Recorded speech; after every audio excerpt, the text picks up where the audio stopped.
তিনটে মামলা ছিল। একটা হলো যেটা কলকাতা হাইকোর্ট বলেছিল যে এই যেহেতু ডক্টরিন অফ মার্জারের জন্য, অর্থাৎ কলকাতা হাইকোর্টে যে ডিভিশন বেঞ্চের জাজমেন্ট, সেই জাজমেন্টটা যেহেতু সুপ্রিম কোর্টে এসে মার্জ হয়ে গেছে, অর্থাৎ সুপ্রিম কোর্ট একই মামলা করে কিছুটা মডিফাইড করেছে, তাই সেই মামলাটি মানে কন্টেম্প সুপ্রিম কোর্টে লাই করবে, হাইকোর্টে নয়।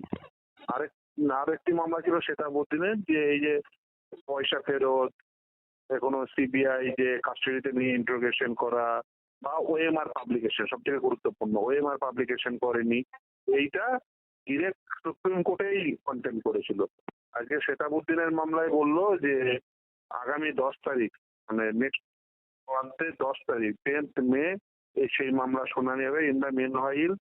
সিবিআই কে এবং স্টেট কে এবং এসএসপি কে এবং বোর্ডকে, যারা কন্টেমনার, বোর্ডের প্রেসিডেন্ট হচ্ছে কন্টেমনার, এক্ষেত্রে যে সচিব তিনি কন্টেমনার, যেহেতু এই অর্ডারটা কমপ্লাই হয়নি, কোনো টাকা ফেরত হয়নি, তাই সেগুলোকে কপি সার্ভিস করে বললো শুনানির জন্য এখানে আসবে 10 তারিখ। আর যদি এই যেহেতু যে কমপ্লাই হয়নি হাইকোর্টের অর্ডার, সেটার ব্যাপারে হাইকোর্ট শুনতে পারে আলাদা করে।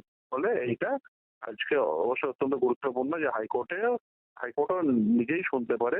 এক্ষেত্রে যেটা বর্তমানে ডিটারমিনেশনে রয়েছে ঋতব্রত মিত্র, তিনি মহামান্য বিচারপতি, তিনি শুনতে পারেন, অবশ্যই শুনতে পারবেন, কারণ সেক্ষেত্রে ইন্ডিপেন্ডেন্টলি অবশ্যই সেটা শুনতে পারবেন, সেটা বলেও দিয়েছে।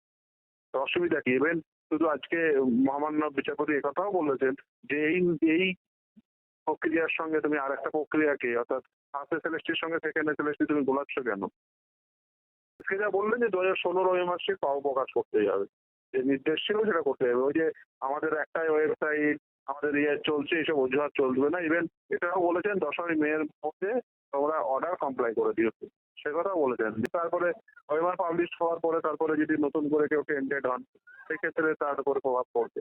তাহলে ওএমআর পাবলিকেশনটা যেটা গুরুত্বপূর্ণ, কারণ ওএমআর পাবলিকেশন সকলেই চাইছেন, যাদের চাকরি বাতিল হয়ে গেছে, যারা প্রকৃতভাবে পেয়েছেন তারাও চাইছেন, যারা চাকরি পাননি তারা চাইছেন, যারা পরীক্ষায় পার্টিসিপেট করেছেন তারা চাইছেন, প্রত্যেকেই চাইছেন ওএমআরসি পাবলিশ করতে। একমাত্র চাইছেন না এসএসসি সরকার। তারা কেন চাইছেন না এটা তারাই সব থেকে ভালো বলতে পারবেন। ওটাতে একেবারে স্ক্যান কপি, ফলে ওইটা ওই ওএমআরটা পাবলিশ করতেই হবে, যেটা সব থেকে কন্টেন্ট ম্যাটার ছিল। ফলে মূলত তিন ধরনের কন্টেন্ট, এক ওএমআর শিট পাবলিশ হয়নি, দ্বিতীয় হচ্ছে যারা টেন্টেড ক্যান্ডিডেট তাদের কাস্টডিতে নিয়ে ইন্টারোগেশন হয়নি, এবং তৃতীয় হচ্ছে যে টাকা ফেরত হয়নি টেন্টেড ক্যান্ডিডেটের। ফলে এই তিনটে গুরুত্বপূর্ণ নির্দেশ পালন হয়নি। আগামী 10 তারিখ সুপ্রিম কোর্টের মামলা পরবর্তী শুনানি, আর Kolkata high court in the meanwhile এই ওএমআর পাবলিশ সহ সমস্ত বিষয়টিও দেখতে পারবেন।